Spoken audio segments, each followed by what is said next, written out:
lagi menanggapi terkait banyak pembicaraan terkait Nikita Mirzani tidak mendapatkan revisi saat hari raya Idul Fitri. Menurut Abang seperti apa dari kacamata hukum? Ya, pada prinsipnya remisi itu ya diperuntukkan atau diberikan orang yang sudah memiliki status sebagai narapidana atau orang yang sudah memiliki keputusan hukum yang inkrah terkait status dirinya yaitu narapidana ya.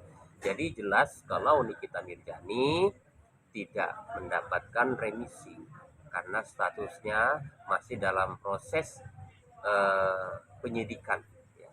Jadi belum ada status putusan pengadilan. Jadi memang remisi itu bukan diperuntukkan untuk yang statusnya belum diputus oleh pengadilan ya. Jadi remisi itu untuk orang yang sudah diadili dan berstatus narapidana seperti itu. Artinya ada apa namanya berasa gimana dari Nikita Mirzani ketika dia lebaran di dalam tahanan? Menurut abang juga merasakan nggak sih apa yang dirasakan Nikita Mirzani ketika dia hari raya Idul Fitri berada di tahanan? Mungkin sebagai manusia juga bang, ketika seorang Nikita Mirzani public figure, artinya dia yang ibaratnya kan ditahan ketika sebentar lagi Ramadan hari raya. Artinya dia tidak merasakan hari-hari yang begitu dinanti bahwa masyarakat banyak bang. Abang sendiri sebagai pengacara dan mengenal Nikita Mirzani, apa juga yang dirasakan Nikita Mirzani? Apakah abang merasakan juga bang? Ya, saya melihat Nikita Mirzani merupakan sosok ibu yang kuat ya. Jadi walaupun berhari raya di dalam tahanan, Nikita Mirzani tidak merasa apa namanya ada yang gitu loh.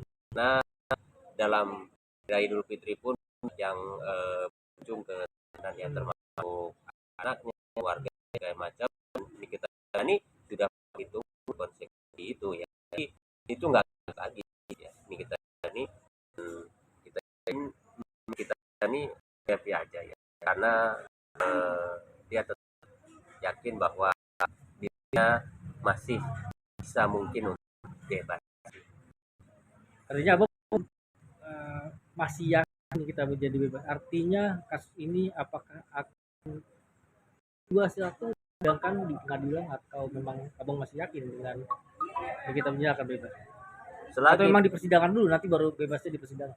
ya selagi belum ada putusan ya terkait status Mirzani bisa kalau kita Mirzani bisa saja banyak terjadi seperti itu ya. Jadi apalagi ini masih proses di kepolisian kan bahkan proses tahap pun atau P21 bisa aja balik lagi pemberkasannya ya, nggak harus ada dilengkapi lagi seperti itu. Jadi masih sangat dimungkinkan ya kan, prosesnya memang belum ada putusan pengadilan seperti itu. Bisa saja nanti proses di pengadilan dia harus gitu, waktu dari di Serang.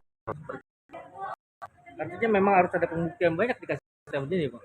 Jelas harus ada. Kalau minta yang saya bilang kalau bukti sejak tangkap bahwa bukti sudah cukup, perlu perpanjangan tahanan gitu. Artinya pihak kepolisian perlu banyak melengkapi berkas-berkas yang memang dibutuhkan, apalagi ini melibatkan banyak pihak. Apakah kasus ini ada keterkaitan dengan kasus skincare yang masih di proses di Polres Jakarta Selatan, di Polda? Jadi itu berkaitan atau gimana bang? Saya yakin patut diduga banyak kaitannya terkait skincare ini. Bahkan ada dugaan, ada sebutan, ada istilah mafia skincare.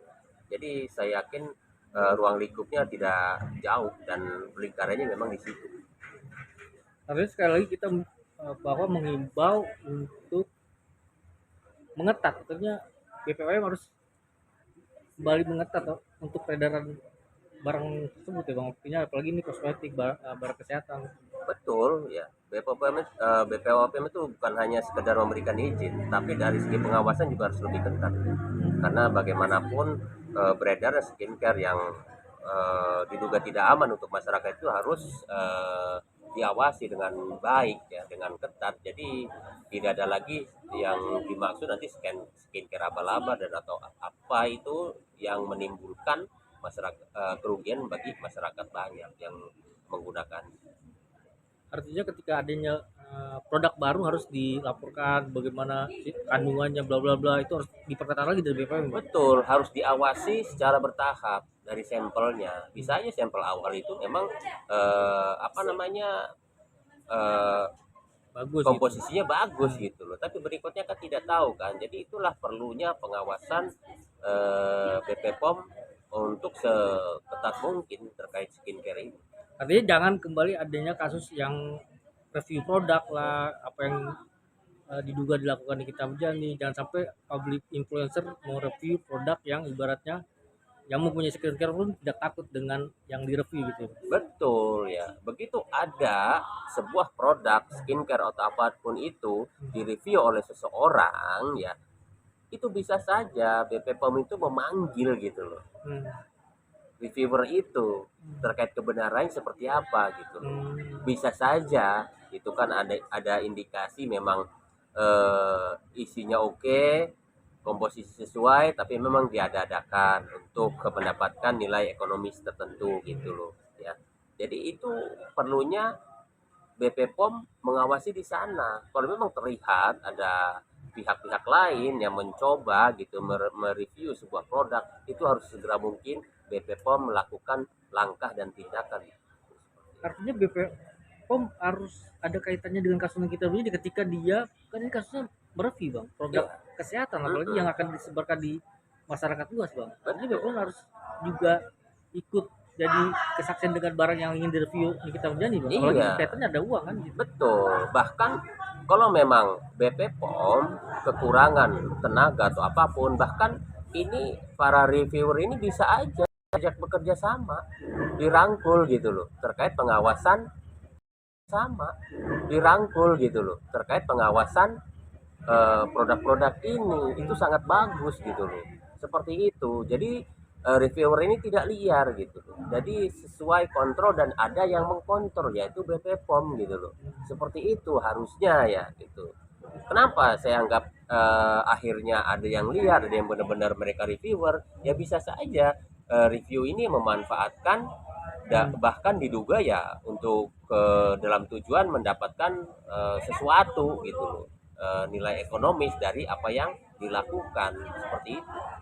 Artinya untuk menghindari hal tersebut BPOM harus turun tangan, Bang, ya. Betul, harus turun tangan ya.